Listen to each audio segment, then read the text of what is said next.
जय श्री हरि।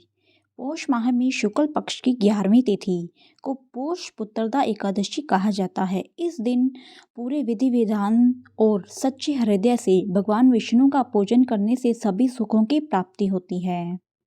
एकादशी तिथियों में पुत्रदा एकादशी का भी विशेष स्थान है। निसंतान दंपतियों के लिए यह व्रत बहुत ही महत्व रखता है। यह व्रत संतान प्राप्ति और संतान उन्नति की कामना के लिए किया जाता है।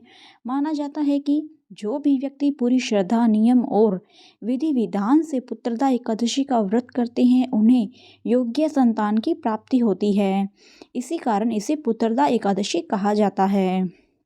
इस वीडियो में मैं पुत्रदा एकादशी व्रत की कथा सुनाने जा रही हूँ। शुरू करते हैं पुत्रदा एकादशी व्रत कथा। महाराज युधिष्ठिर ने पूछा, हे भगवान, आपने सफला एकादशी का महात्म्य बताकर बड़ी कृपा की है। अब कृपा करके यह बताइए कि पौष शुक्ल एकादशी का क्या नाम है, उसकी विधि क्या है और उसमें कौन से देवता का पूजन किया जाता है। भक्त वत्सल भगवान श्री कृष्ण बोले, हे राजन, इस एकादशी का नाम पुत्रदा एकादशी है। इसमें भी नारायण भगवान की पूजा की जाती है। इस चर और अचर संसार में पुत्रदा एकादशी के व्रत के समान दूसरा कोई व्रत नहीं है। इसके पुण्य से मनुष्य तपस्वी, विद्वान और लक्ष्मीवान होता है। इसकी मैं एक कथा कहता हूँ, सो तुम ध्यान पूर्वक सुनो। भद्रावती नामक नगरी में सुकेतुमान नाम का एक राजा राज्य करता था। उसके कोई पुत्र नहीं था। उसकी स्त्री का नाम शव्या था। वह निपुती होने के कारण सदैव चिंतित रहा करती थी। राजा के पितर भी रो रोकर पिंड लिया करते थे और सोचा करते थे कि इसके बाद हमको कौन पिंड देगा। राजा को भाई, बांधव, धन, हाथी, घोड़े, राज्य और मंत्री, इन सब में भी किसी से भी संतोष नहीं होता था। वह सदैव यही विचार करता था कि मेरे मरने के बाद मुझको कौन पिंडदान करेगा।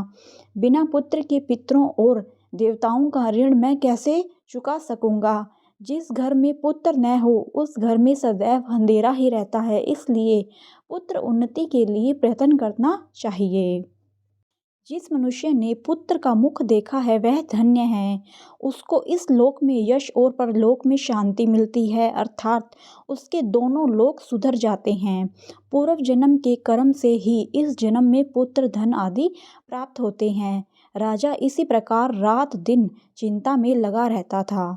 एक समय तो राजा ने अपने शरीर को त्याग देने का निश्चय किया, परंतु आत्मघात को महान पाप समझकर उसने ऐसा नहीं किया। एक दिन राजा ऐसा ही विचार करता हुआ अपने घोड़े पर चढ़कर वन को चल दिया तथा पक्षियों और वृक्षों को देखने लगा। उसने देखा कि वन में मृग, व्याघ्र, सूअर, सिंह, बंदर, सर्प आदि सब भ्रमण कर रहे हैं। हाथी अपने बच्चों और हथनियों के बीच घूम रहा है। इस वन में कहीं तो गीदड़ अपने कर्कश स्वर में बोल रहे हैं, कहीं उल्लू ध्वनि कर रहे हैं। वन के दृश्यों को देखकर राजा सोच विचार में लग गया। इसी प्रकार आधा दिन बीत गया। वह सोचने लगा कि मैंने कई यज्ञ किए, ब्राह्मणों को स्वादिष्ट भोजन से तृप्त किया, फिर भी मुझको दुख प्राप्त हुआ क्यों। राजा प्रयास के मारे अत्यंत दुखी हो गया और पानी की तलाश में इधर उधर फिरने लगा। थोड़ी दूरी पर राजा ने एक सरोवर देखा। उस सरोवर में कमल खिले थे तथा सारस, हंस, मगरमच्छ आदि विहार कर रहे थे। उस सरोवर के चारों तरफ मुनियों के आश्रम बने हुए थे। उसी समय राजा के दाहिने अंग फड़कने लगे। राजा शुभ शकुन समझकर घोड़े से उतरकर मुनियों को दंडवत प्रणाम करके बैठ गया।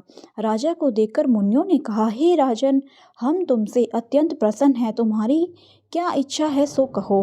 राजा ने पूछा, महाराज, आप कौन हैं और किस लिए यहाँ आए हैं, कृपा करके बताइए। मुनि कहने लगे कि हे राजन, आज संतान देने वाली पुत्रदा एकादशी है। हम लोग विश्वदेव हैं और इस सरोवर में स्नान करने के लिए आए हैं।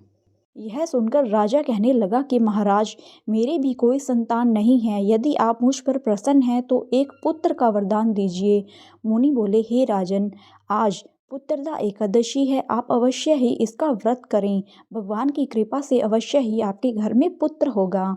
मुनि के वचनों को सुनकर राजा ने उसी दिन एकादशी का व्रत किया और द्वादशी को उसका पारण किया। इसके पश्चात मुनियों को प्रणाम करके महल में वापस आ गया। कुछ समय बीतने के बाद रानी ने गर्भ धारण किया और 9वें महीने के पश्चात उनके एक पुत्र हुआ। वह राजकुमार अत्यंत शूरवीर, यशस्वी और प्रजापालक हुआ। श्री कृष्ण बोले, हे राजन, पुत्र की प्राप्ति के लिए पुत्रदा एकादशी का व्रत करना चाहिए।